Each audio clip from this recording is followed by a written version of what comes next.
Muy buena tarde.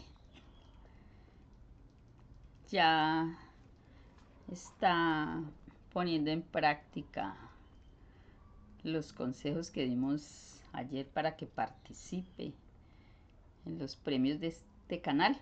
Vamos a celebrar con la ayuda de Dios los 6 meses, donde hemos sido muy bendecidos y esperamos que cada uno de ustedes también. Vamos un poquito más adelante y vamos a compartir experiencias que, que nos han autorizado para poderlas comentar. Y vamos a notar que en la transformación de nosotros va cuerpo, espíritu y alma. Hoy vamos a mirar a la luz de la palabra del Señor en Hechos de los Apóstoles, en el capítulo 9, los versículos del 1 al 22, porque vamos a hablar del apóstol Pablo, que en su tiempo era llamado Saulo de Tarso, una ciudad de esa época. Sé que él, respirando aún amenazas de muerte contra los discípulos del Señor, vino al príncipe de los sacerdotes y demandó de él letras para Damasco a las sinagogas, para que si hallasen algunos hombres o mujeres de esta secta los trajese presos a Jerusalén. O sea, este era él antes de ser transformado su corazón. Se llamaba Saulo de Tarso. Y según él, ¿no? En su celo, en la luz que él tenía, decía que los seguidores de Cristo era una secta. Entonces él los perseguía, los mataba o pedía cartas a los sacerdotes, a los principales de las sinagogas, para que él pudiese perseguirlos donde quiera que fuesen y los llevara presos, incluso los mataban, porque según él, entonces era el evangelio en esa época era como algo malo, ¿no? Como contradictorio a la fe que él tenía. Pero como esa transformación la hace el Espíritu Santo, y cuando Dios tiene para con usted un propósito, se hace porque se hace.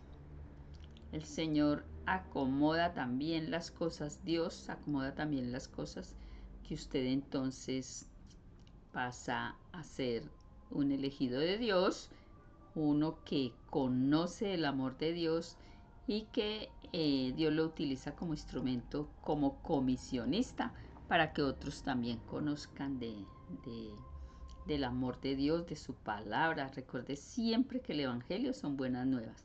No es que llegaron a usted a lavarle el cerebro, que no, el Evangelio son buenas nuevas, nuevas de paz, de amor, de misericordia y sobre todo de compasión.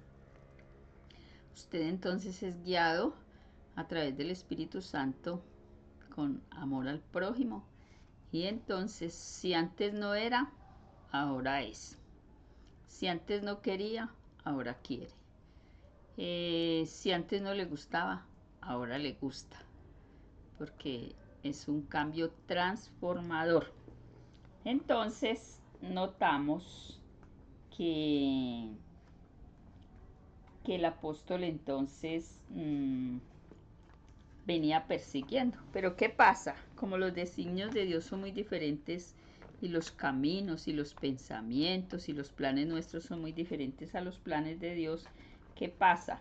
En el versículo 3, y dice, yendo por el camino de Damasco, entonces aconteció que súbitamente le cercó un resplandor de luz del cielo, y cayendo en tierra oyó una voz que le decía, Saulo, Saulo, ¿por qué me persigues?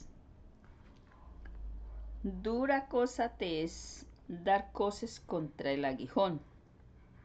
Y él, temblando y temeroso, dijo, Señor, ¿qué quieres que haga? Y el Señor le dice, levántate y entra en la ciudad y se te dirá lo que hubieres de hacer. Y los hombres que iban con él se pararon atónitos, ya que oían solo la voz, pero no veían a nadie. Saulo se levantó de tierra y abriendo los ojos tampoco veía a nadie. Así que fue llevado de la mano de aquellos hombres y lo metieron entonces a la ciudad de Damasco. Este es el mejor ejemplo de un perseguidor que haya tenido la iglesia de Dios. Él era un hombre que disfrutaba de ciertos privilegios muy particulares. Él mismo decía, ¿no? Según Filipenses 3, 5 y 6, que él era circuncidado al 8º día, del linaje de Israel, de la tribu de Benjamín, hebreo de hebreos. En cuanto a la ley fariseo, en cuanto al celo perseguidor de la iglesia, en cuanto a la justicia que es en la ley, irreprensible. O sea, él tenía una posición jerárquica muy buena. Estaba... era celoso de su religión y estaba decidido en su corazón, según la luz que conocía, que esta nueva secta había que acabarla. Había que no permitir que se expandiese, ¿no? Y él no le gustaba el nombre de Jesús de Nazaret. Por eso dice, por ese nombre encerré en cárceles a muchos de los santos, habiendo recibido poderes de los principales sacerdotes, y cuando los mataron yo di mi voto. Y muchas veces castigándolos en todas las sinagogas los forcé a blasfemar, y enfurecidos sobremanera contra ellos los perseguí hasta las ciudades extranjeras. Por esta razón era que se dirigía entonces a Damasco, pero no contaba con que esta experiencia le iba a dar a su vida un giro de 180 grados, pues luego sería el hombre más usado por Dios para presentar a Cristo al mundo gentil del primer siglo.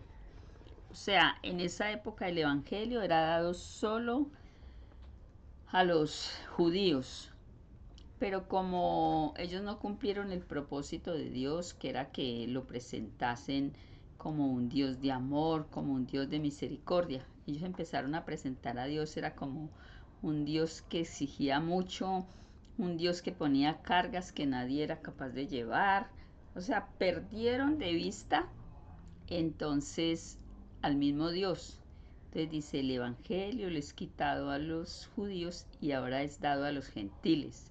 O sea, cada uno de nosotros que no somos judíos, que no somos del pueblo hebreo, somos entonces esos gentiles a quien Dios mira con misericordia y utiliza a este hombre como un gran predicador a través de otros temas más adelante. Entonces vamos a ver la obra transformadora que hace Dios en Pablo, y lo utiliza entonces, incluso llega al Areópago de Roma, al Concilio de Roma, y le habla a los Césares. Dios lo utiliza, como dijo, instrumento escogido me es este. Entonces nos vamos a devolvernos un poco a lo que habíamos dicho ayer, que nos tomásemos fotos y todo.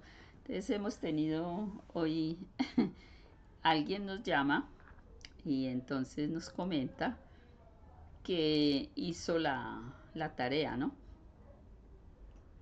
Que se tomó las fotos y que ha notado es que hace 3 años era más delgado. En en 2 años, en el de 2 años está muy gordo y ahora también. Entonces nos pregunta eh, que sí, claro, él ha habido transformación en él, en la parte física, ¿no? Entonces, ¿qué se aconseja? Cuidarnos mucho en la alimentación, comer comida sana, verduras, comidas a tiempo, tome mucha agua, hidrátese, haga ejercicio, procure que su última comida sea más o menos por ahí tarde, tarde a las 6, algo, algo liviano, puede ser un té, una agua de panela con unas galletas, bueno, lo que usted, una fruta, un poquito de fruta picada, lo que usted vea que le ha de ayudar para que usted tenga entonces una buena digestión y una buena noche. Eh, promete, promete que va a hacer esto, que va a hacer dieta y sobre todo camine, camine bastante. El caminar es muy saludable y sirve para el ritmo cardíaco, para el sistema circulatorio. Eso sí, pues váyase protegido, ¿no?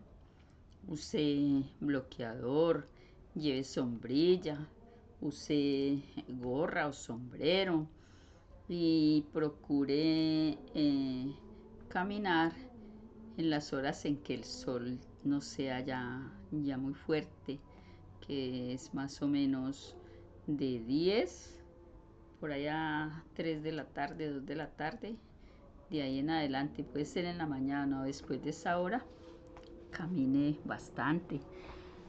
Salga al campo, respire aire puro, socialice, haga una vida social buena, que eso también lo ayuda a relajar sus nervios y con eso no siente tanta ansiedad de comer. Entonces ha prometido que lo hará y que luego cuando ya haya entonces con el propósito de con la ayuda de Dios bajar de peso, entonces que volverá nuevamente a, ¿a qué? A comunicarse con nosotros. Viene aquí un consejo que tomamos para todos nosotros. No elijas lo que es fácil, solo lo que valga la pena. Es el bajar de peso, eso es un esfuerzo y una fuerza de voluntad que solo en las manos de Dios usted puede lograrlo.